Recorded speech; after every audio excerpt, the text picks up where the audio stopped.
জ্বালানি গ্যাসের জন্য পাম্পের সামনে সিএনজি চালিত পরিবহনের ভিড়। লাইন লম্বা হয়ে পার্শ্ববর্তী সড়কের একাংশ দখল করেছে।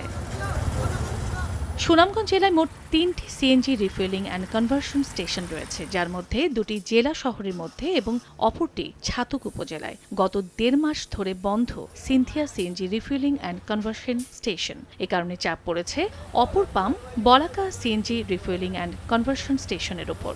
পরিবহন চালকরা জানান, চাহিদা বেশি থাকায় পর্যাপ্ত গ্যাস সরবরাহ করতে পারছে না পাম্পটি। এজন্য জ্বালানি সংগ্রহ করতে অপেক্ষা করতে হচ্ছে ৭ ঘন্টা পর্যন্ত। এতে বেড়েছে ভোগান্তি। পাম্প একটা বন্ধ হয়ে গেছে, তারপরে আপনারা এই পাম্পে গ্যাস প্রেসার পাওয়া যায় না। রাতে ৩টার সময় তো আইলে পরে ৪ ঘন্টা ৫ ঘন্টা বইয়া গ্যাস লইতে হয়। ভাড়া গাড়ি চালাই আমরা হুঁশে না, ৫০০ টাকা রুজ দিয়া ওরা ইনকাম নিতে পারি না, খাওয়া দাওয়া সব বদ্ধ।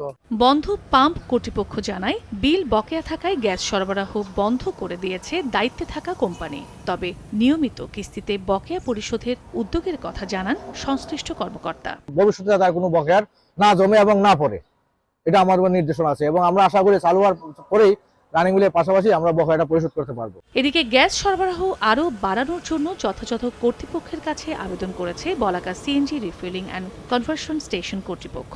আর চলমান সংকট শিগগিরই নিরসনের আশ্বাস স্থানীয় প্রশাসনের। আমরা সরকারের কাছে জোর আবেদন আমাদের এটাই যে যদি এখন আমাদের আবেদনের পরিপ্রেক্ষিতে আমাদের লোডটা বৃদ্ধি করে দেওয়া হয়, বিশেষ করে লোডটা বৃদ্ধি করে দেওয়া হলে সুনামগঞ্জে কোনো সমস্যা থাকবে না। ফ্লো যাতে একটু বাড়ানো যেতে পারে সেই বিষয়টা আমরা চেষ্টা করছি এবং সেই পাম্প কর্তৃপক্ষ এটা আবেদন করেছে।